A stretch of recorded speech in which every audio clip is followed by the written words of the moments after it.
This is episode 24 of the Latter-day Saint Geeks podcast.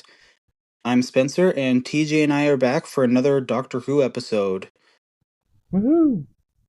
So this time, as long as we don't have more technical difficulties, we are going to talk about the Second Doctor's most memorable, iconic, notable villains, however we described that. I think notable was our word for the villains. And just we'll just We'll get to that in there's a a word second, here. right? We'll get to that in a second. Thank you. We'll describe what we define notable in a moment here.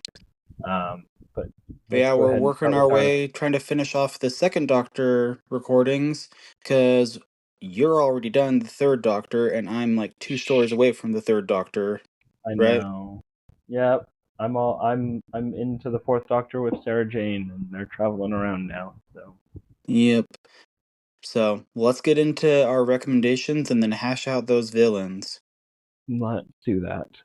So I started rewatching WandaVision in preparation for Agatha All Along, and especially with as much grief as the Marvel Cinematic Universe projects have gotten in the past few years, um, I was curious with how hyped everyone was for WandaVision when it came out. It was the first Disney Plus Marvel show, and we were all deep in the pandemic. I was curious how it would hold up, and it holds up well. I still enjoy it, and I still remember how abuzz everything was with, oh, it's Mephisto. Oh, like everyone has had their theories going every week and trying to figure out where it was going. And I kind of miss those kind of Marvel conversations instead of, oh, Marvel's dead. Oh, Deadpool saved Marvel. Oh, Marvel's dead. And this other hero saved Marvel. And it's back and forth every week, and I'm tired of it. But WandaVision was okay, was good. I liked WandaVision. I think that's a good recommendation. I thought it was really well done. Well, and I figured, it's the way I do anyways, but I'm like, we're under a month now before Agatha's series comes out, which nobody asked for, but I loved her as Agatha, so I am Mm-hmm. very okay. Well, I don't know about very okay, but I am looking forward to seeing what she does with the character in her own series, but also happy to rewatch WandaVision and enjoy that character and that series all over again. Yeah, I think it would be interesting. I'm interested in watching Agatha all along. I really like Catherine Hahn as an actress. I'm not recommending it today. Maybe I'll recommend it another time. But her portrayal in Glass Onion, my second Knives Out movie, I really thought she did a fun job with that. But anyway, we can move away from. I don't want to move too far off topic there. Oh, that's a first for us. No, we never moved away from topic. Come on. Now, too many My technical recommendation. difficulties today for that. Yeah, that's true. We're trying to actually do a podcast in a hurry. That will be a real big change for us too. My recommendation this time is Everdell, the board game. Everdell is a board game about the foresty creatures getting ready for winter. You spend 3 seasons in the game, and you place your little creature down, and you use resources that you gather to buy cards and to build places for them to be. It's a fun game. The reason I'm mentioning it is that yesterday our friend gave my wife a puzzle that is based off the board game's cover for her birthday. So Ooh. it's a fun game. It's one that we keep wanting to bring to the table, but we bought the Kickstarter edition that came out a couple years ago ish.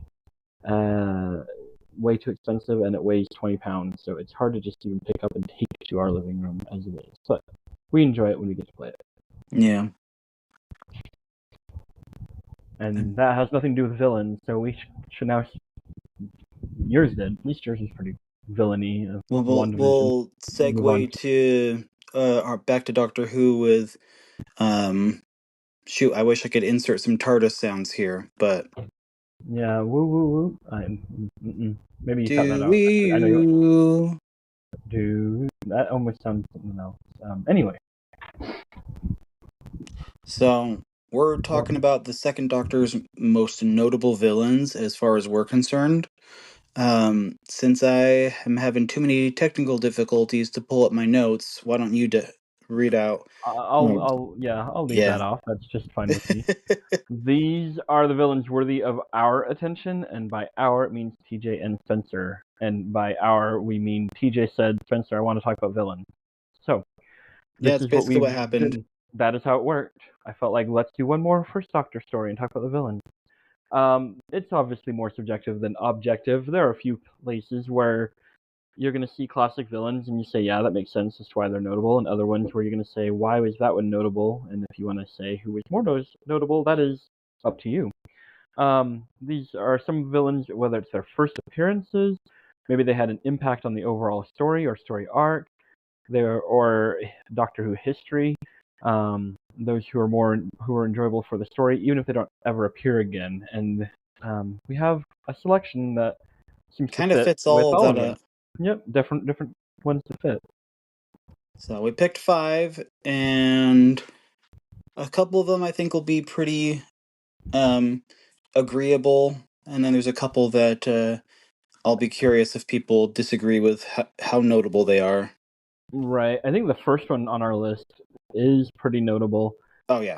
And I was trying to verify, but they do come first. Yep, story order wise, they definitely are first, and they also repeat a lot. The first Doctor is killed, or not killed. He regenerates shortly after the Cybermen, their first appearance. But then the second Doctor, he seems to spend more time with the Cybermen than the Daleks. So an That interesting is change of our. pace. So that's okay. Excuse me. But yeah, Yeah, these it is a nice, interesting change of pace. what I find interesting about the second Doctor and the Cybermen is that while the first Doctor encountered the ones from Mondus, like there's no clear indication. Technical difficulties. Let me go first. So while Spencer's technical difficulties hopefully get cleared up, I'm gonna quickly speak about one of the things that I see as a nice recurring theme of the Cybermen, and that is people keep trying to control the Cybermen. You get one of their most classic episodes, Tomb of the Cybermen. Is it Tomb of the Cybermen? No, I can't remember what Yeah, it's called. Tomb of the Cybermen, I Um, think. the yeah, Tomb of the Cybermen. Tomb of the Cybermen. It's the first story of the 5th season. The second Doctor meets them, Is it his and first Cyberman story? it is not his first Cybermen story because I think the Moonbase is his first Cybermen story. That sounds right. Um, with the Cybermen, I mean, yeah, Hmm. Moonbase is the first one with him. So this is the second Doctor's second visit with the Cybermen, and just people come in and they try to control the Doctor. Comes back again with the invasion. Try again. Um, They try to control the not control the Cybermen. Doctor, control the Cybermen. Yeah, control the Cybermen. Well, everyone tries to control the Doctor and they fail anyway. The Doctor can And control you the even, Doctor. yeah, maybe River. That's the only one that can. But Eh, in the Cybermen, that can not succeed, just can sometimes. Um, mm, but again, I my comment also points out that later on, when you get to the 12th Doctor and Clara, Missy tries to control the Cybermen, and at one point, one of the things that prevents her from truly taking over is that Danny Pink, who became a Cyberman in that story, disobeys her like almost immediately. He doesn't salute, and so that just goes to show that Cybermen do not get controlled by other people, whether they're going to behave positively or negatively. Okay, let's see if well, and Spencer can talk about his. it's just a theme like we don't know exactly the origin of every single episode of Cybermen. Some of them were from Telos, and some of them maybe were from Mondus. Like, but we've also seen them Yep. from parallel worlds and stuff. But it's all the same. They're trying to upgrade the humanity out of humans, and it's people thinking that they're better than humanity, better than science. Yep. They'd rather have their minds and emotion, or their emotions taken out and their free will taken away, and then they're better. And then they try to Um, control the Cybermen, and they're surprised that it doesn't work. yeah, you can't take away take control of something that has no free will and already has directive. Mm. So that's part of the problem there. Delete, Okay. delete. Yeah, you've given your technical difficulties are giving you a great Cyberman effect again. Thank you. Hopefully that. All right, who's next on our list?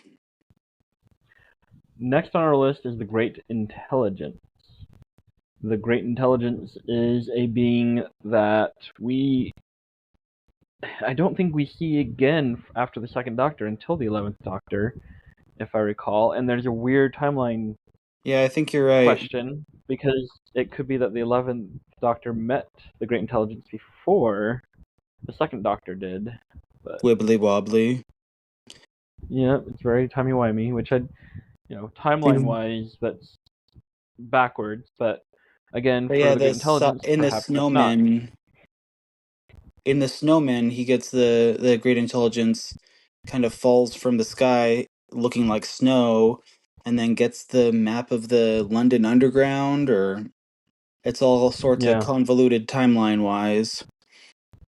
But Yeah, I mean, it almost makes the snowman with Clara and the one of the Claras, and before Web of Fear, which is when you see that with the Second Doctor, which then leads to 11th Doctor and the real Clara, or I don't know, original Clara. I don't know wait, how to explain her. does the Abominable Snowman come first? That's a Great Intelligence episode, isn't it? Yes, it is. I forget that the Abominable Snowman does come Because so it would first. be the I 11th forget that the Doctor's Great Intelligence Snowman. in that one, and then the Abominable Snowman, then Web of Fear, which those aren't too far apart. Web of Fear Right. and Abominable Snowman. And then the name of the Doctor could be anywhere in there, honestly. Yes. Not Except it's entirely kind clear of what order implied it that would that be is in. future. It's still implied future, as But as yes, opposed to convoluted timeline. the yes, the Bells of Saint John would go. Oh, that's I would right. think before that. That's right. I forgot about that one. I always forget that that's Great Intelligence. Yep, it's the beginning of the storyline, while Name of the Doctor ends it. So again, I mean, you get the Great Intelligence who has this connection between these two Doctor Who eras as a villain, which is really fun, in my mind. But I do think that he is one of the more notable villains because of supposed to be intelligent, of course, but still Mm-hmm. loses to the Doctor. So Well, and I love when in modern Doctor Who, they bring back some of these obscure classic villains, kind of mm-hmm. like they did with Sutek, but I think they did it so much better with the Great Intelligence. I do think they did that justice. They brought Sutek and they brought the Celestial Toymaker back, and again, I think these lesser known villains that people just don't know, it almost gives like a reason to go back and watch or listen, unfortunately, if you Oh want yeah. But to compared to the older Doctor Who. Toymaker and Sutek, like the Great Intelligence was like top tier of Mm-hmm. those. Oh yeah. And I enjoyed Neil Patrick Harris as the Toymaker, and I Yeah. enjoyed Sutek. Oh, that was a chilling episode, but this That was a one good is episode there. the Great Intelligence is far better I think than the Great Intelligence just had a better storyline. agreed. Yeah. And I think that's what I'm trying to say. Yeah. Makes sense. Um so our next and we did talk about we talked about both the Cybermen and the Great Intelligence in our previous podcast, number 13, with the Second Doctor Adventures, with their episodes of Invasion and Web of Fear. So yeah, we'll The link next, back to that episode in the notes yep, to further discuss those villains and those stories. yeah, the next villains not so much, and they're only notable because there really wasn't too much with the second Doctor that I felt was overly notable. But the Ice Warriors, which are a race of villains for Mars. Yep, the native Um, Martians, little green men. yeah, except they're little large green men that have really funky armor. Um, you do see them with the second Doctor. I do think I know they return with the third Doctor and Joe, if I recall correctly. Yeah, they were on Peladon. At Yeah. least when Joe was there. I don't remember if they were there when Sarah Jean was on there. When she returned with No, the they. third Doctor. I didn't think it was Peladon. I thought it was somewhere else. I believe so because there was that one alien with the one big old red eye and high pitched voice. Yeah, yeah. My kids loved that one. They thought that was such a funny thing. But yeah, the plot was against the Ice Warriors against the Federation of Planets Oh, or something Star Trek sounding. yes. But I then guess I that does don't make sense. remember. I'd have to look it up, but I don't remember how much the Ice Warriors even appear after the third Doctor until we get to the 11th Doctor. Yeah, once again, back to apparently they really wanted to bring stuff with Clara that was familiar to old school Doctor Who fans, I guess, or classic Doctor Who fans. Um, you've got them coming back in with Clara and 11, and then with 12 and Bill at one point. Um, And honestly, they are not one of my favorite villains. They kind of bore no, me in some of these. Although the Cold War episode with the 11th Doctor, when the Ice Warrior leaves its armor, mm-hmm. that one was freaky. That was freaky, and I think they did a really decent job of bringing back a classic villain that was not overly well known or popular at that point as well. You're right; they were in the Monster of Peladon, and I was mixing up two stories. That's what the problem was, No, there's the as well Curse as of the Ice Peladon Warrior. and the Monster of Peladon, and But they're not in the Curse of Peladon. okay, I couldn't remember if they were in both. That's my There's a next story reference. to watch, I think. They're referenced in it, but that's it. Oh, okay. They remind me of, I don't know if the right term is physically advanced or not, but they remind me of aliens who are similar to the Silurians. Oh, the Sea Sea monsters, Devils. sea devils. Yeah, they seem to have similarity in like they are reptilian type beings who evolved differently. You know. See, I would kind of make them in that case. They're slow moving and kind of freaky that way, like the Daleks.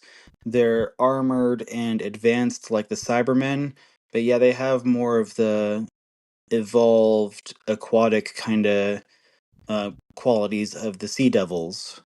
Sure. And Yeah, yet, even and with yet they were boring. yeah, even having had like their combination of those three villains, and I would prefer the three villains separately instead of all together. Apparently, I think that that's part of their problem is that they just didn't pose enough it's almost like they of didn't a know what to do with threat. them. Yep. Oh, Seeds of Death. That's another one that they are in. Oh yeah, see, I I knew there didn't was even remember another that. episode. That's the episode I was mixing up with Peladon. So, Oh, okay, um, and but yeah, so again, it's one where the modern era was able to mhm. like revamp a classic villain and make it scary. Um, Not my favorite still, but you know, welcome to Moffat era of Doctor Who, Yep, where everything is scary. Be scared of and everything, everybody dies except for one time. Um, which wasn't even in his era, but that's a it's a story. tangent that we don't need until the Ninth Nope, Doctor. nope. Moving on. Okay. Move it on. Move it We on. don't have too much to talk about with the Ice Warriors. They're Nope. iconic because they do return a few times with the second, the third, and then again with the 11th and 12th. Okay. Probably the character who's my favorite villain, individual villain, is what we're going with next here again. Is is from The Enemy of the World, which we did talk about before, and that is Ramon Salamander, who is portrayed by Patrick Troughton. Yeah, one of the Um, many Doctor Doppelgangers, Doctor yep, Gangers, if you will. Doctor Um, Gangers. but yeah, we talked about him last time, so we probably don't need to discuss too in depth. But it's one of the, I mean, the first Doctor had encountered a doppelganger as well. Um, Doesn't his die quickly early on? oh, I don't remember. It's the Abbot from, Yeah, was it in the it, Massacre? I'm trying to remember. I want to say it was the Massacre, so it's one that you'd have to listen to. Man, maybe that's why it's But hard to remember. But yeah, one of the several Doctor Gangers, and this one, of all the Doctor Ganger episodes, I think this one would be my favorite. Um, but because the second Doctor literally pretends to be Salamander in 2018, in I know. the near future, now recent past, and I'm jealous of all their transportation because I still You know gotta what? An drive. hour from Australia to Austria? Come on. I mean, how is that? I Why are mean, we not there yet? I still gotta drive 40 minutes down the highway in Texas traffic to get to work, and I don't like. You know, my thought there is Where's my transmat? we should have just let Salamander take over the. We didn't let him take over the world. Like obviously, he should have been the dictator at some point in time, and then we would have had Transmat. But nope, we decided not to. No. I don't know I who mean, he by this point, he'd have where already he was. been flung out of the TARDIS for 6 years, so we'd have been fine Yep. at this point, right? Right now, it'll be fine. He's gone. Nope. It's a different strand of the multiverse now, No, I want and our technology, the world's better off for it, except for our probably, transportation technology. except for that. Yes, that's the one thing. But I mean, to be fair, Doctor Who they don't travel. They don't show too much travel, at least not in the earlier stages. You get to the third Doctor, you see more vehicles, but it feels I mean, there's a they reason that the always were third traveling. Doctor used Bessie. Well, yeah, he was his Bessie was different world idea, but I think this concept with Salamander um and the actor who's portraying him is the Doctor. Salamander is just so evil. He sounds so different from the Doctor. Even I think I think that's what makes it even that much better. The And the fact that it Doctor looks like still the same sells person. it. Yep. And Salamander tries to sell that he's the Doctor. I mean, It's true. at least I thought he did. Maybe I'm mistaken, but I I, thought I, he I tried at one believe you're point. right. And then he gets kicked out of the TARDIS. But Just like whipped, at the like very the end, TARDIS starts leaving. I can't remember what the next story afterwards was, but because of the events of the episode following, like it's the it's Web of Fear actually, which we just discussed a few oh, minutes okay, ago. that's right. And as I guess the Great Intelligence is pulling the TARDIS back to Earth in Yep, the 70s or 60s, 60s. it's you know, the door's still open and Salamander just gets flung into the time vortex. Yep. I mean, and that's what I don't know. Just the enemy in the world. The Salamander was a great character in my mind. I thought he was pretty well written, and I mean, you actually don't see the second Doctor as much. It feels like because they keep bringing in Salamander, and that just made it that much better. Well, and despite him being a villain and a dictator, because he gets just flung into the vortex, it's a tragic ending. Like Mm-hmm. he kind of brought it on himself, but in some ways that just makes it more tragic. Yeah. Well, I mean, I don't know. I don't blame the TARDIS, and I don't blame the Doctor. And just his end was his end was his end. He did not deserve to be in charge, and he was already kicked off of being dictator of Earth at that point. So, um, yeah, I think it was a great way for the character to cease, so they didn't have an accidental reason to bring him back. And And yet, I um, think in I think the expanded canon, he still appears. yeah, probably. I'm talking TV though. Oh, Maybe they'll oh yes. There's accidentally run the into him. the semi-canon, pseudo-canon stuff. You got a little bit more of everything. Oh yeah, it's always how it goes. Yep. Um, Okay, so great character. We're cheating on the fifth one here because we have two characters who Spencer and I both get confused, and we got Well, it and it's just correct. hard to differentiate one of them as the true villain of the story and the other one as not the villain because their plot is so intertwined. Yep. And we are referring to from the war. Is it the war games? There we go. The So war yeah, the games. episode is the War Games, which we discussed previously in podcast episode 13. But Yep. then we're going to discuss the War Warlord and chief the War and the war Chief. and the war chief is the Time Lord, renegade Time Lord, who's helping the And then the war lord. Warlord is a humanoid alien of unknown origin that put Yeah, I'm these chess pieces of Earth Wars together. given the way that Doctor Who has been bringing back old classic villains, I would not be surprised to see the Warlord return, given the unknown origin concept, similar to the Celestial Toymaker and Maestro and Sutek. I think that combination, that is a character that they could bring back. Although the Warlord himself did not do enough to be mystical as a character like the others. And if I remember correctly, you have the War Chief who kind of shows up earlier on. He has the Warlord that he's helping out, and then he gets you've got the conspiracy that's going on, and then in order to get everything to be done, the Doctor has to make a deal with the Time Lords so that the War Chief gets punished for his crimes, while the Warlord, of course, disappeared and vanished. If I remember correctly. And that's how the Doctor gets exiled to Forced. Earth in the end Yep. and forced to regenerate into the Fugitive Doctor, is my headcanon, and then to That's the your Third headcanon, Doctor. not mine. Yeah, it's my theory and headcanon. My headcanon is that the Timeless Child is really the Master, and that the Fugitive Doctor is actually a different version of the Master who doesn't remember being the Master. But that's me.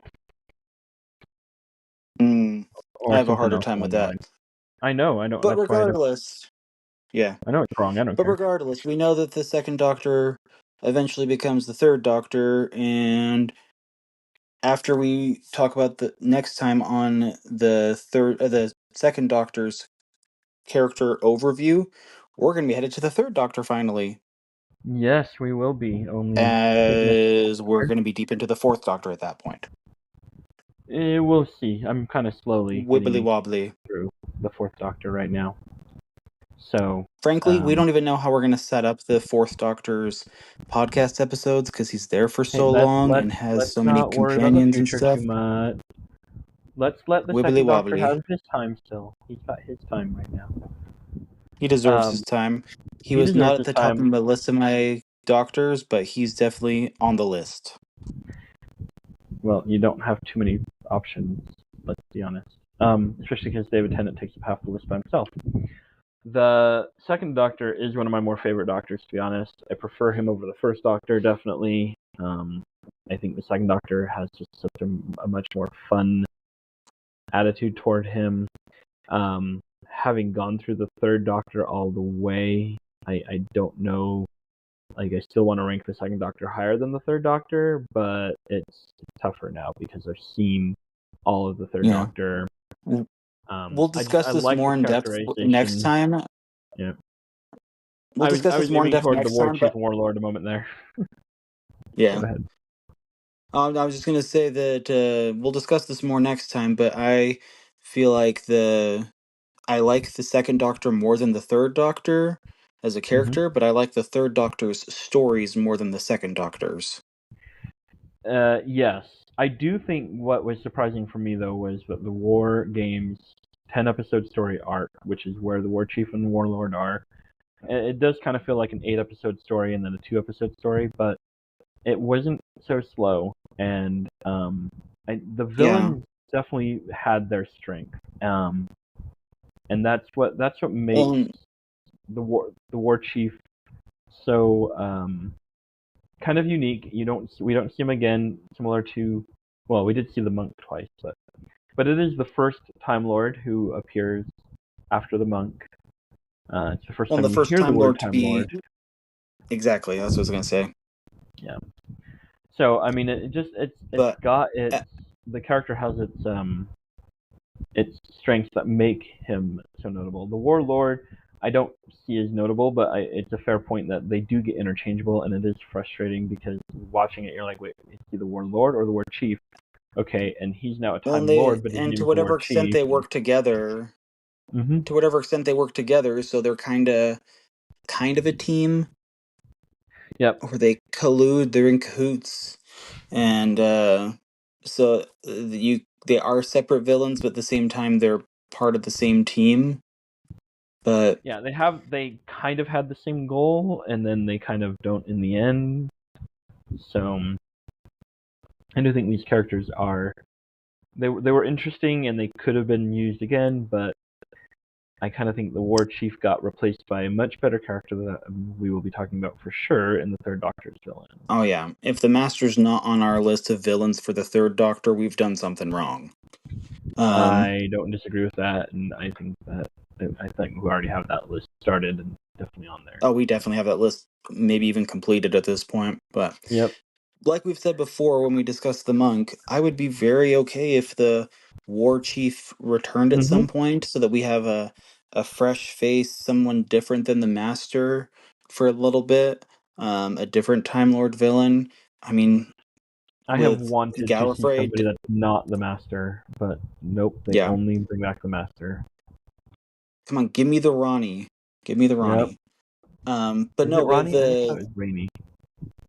Mm. I guess we'll discuss that more when we get to the sixth and seventh Doctor, so we Yeah. can hear her name said. But I'm pretty sure it's the Ronnie. Mm. Um, I could just be wrong. That's but fine. yeah, I mean, even with Gallifrey decimated by the Master, Oh um, my gosh, yeah. he's he's a renegade Let's Time Lord. Like, who's let's to say that? keep destroying Gallifrey. Go Yeah. ahead. Well, I'm just gonna say, Renegade who's Time to Lord. say? Yeah, we have this long list of renegade Time Lords at this point. Who's to say that he was on Gallifrey when that happened? I mean, none of them should be on Gallifrey when stuff like that happened. Like, No. let's be honest. And Like that's that the was the thing that whole point of that was the whole question in the Sutek episode was where was Susan? That's why yep. Sutek got released. Is oh, if you haven't watched the 15th Doctor's season finale yet, there's some spoilers at this point. Sorry, it's been months, but That's on yeah, you, not us. yeah. Um, but We yeah, are that was the not a whole thing that kind spoiler-free of let zone. Sutek come in was that there was the question around Susan, who I still want to come back. Carol Ann Ford is still around. Let's get her back on the show. That was the thing that was going to bother me so much. Is if she was Susan, I was going to honestly be Oh my annoyed because I gosh. felt like Carol Ann Ford should be playing Susan still. There's no reason she Or at can't. least a flashback to her regenerating. I would Yep, even take that would be that. much better. I would even take that. I have zero problem with any of that. I do not. I do not see a reason why, unless she doesn't want to, which I can't imagine she doesn't. No, I think I've Um, heard her say that she would be up for it. I think I've that read she that would be up somewhere. to it. Yeah, I've seen But that before too. But they're. I mean, she isn't as young as she used to be. So hopefully they yeah, get wise and do that. So again, moving on. There are so many Gallifreyan characters, basically, that we can use. Um, I would but love to see but the Doctor Who Hermit does come not. back and team up with the Doctor. I would be happy with Romana returning. Even if they didn't show her regenerating and they just added a new face for Romana, I would be okay with that one because Oh, that's what come on, they happened already did when. that once. Yeah, exactly. So I would love a Yeah. flashback of her regenerating, like or showing her regeneration, like I just mentioned with Susan. But I'd even hmm be okay with her just showing up with a new face Yep. again. I mean, Lala Ward. I don't know if that's the way you say it, but that's the. Yeah, she's still around. So, She's still around too. but So let us know which villains you want back. Who's your favorite from the third Doctor era, and etc. etc. As we move second into. Doctor era. Oh, I was looking forward to the third Doctor Oh, era. forward So to the third Doctor. Got it.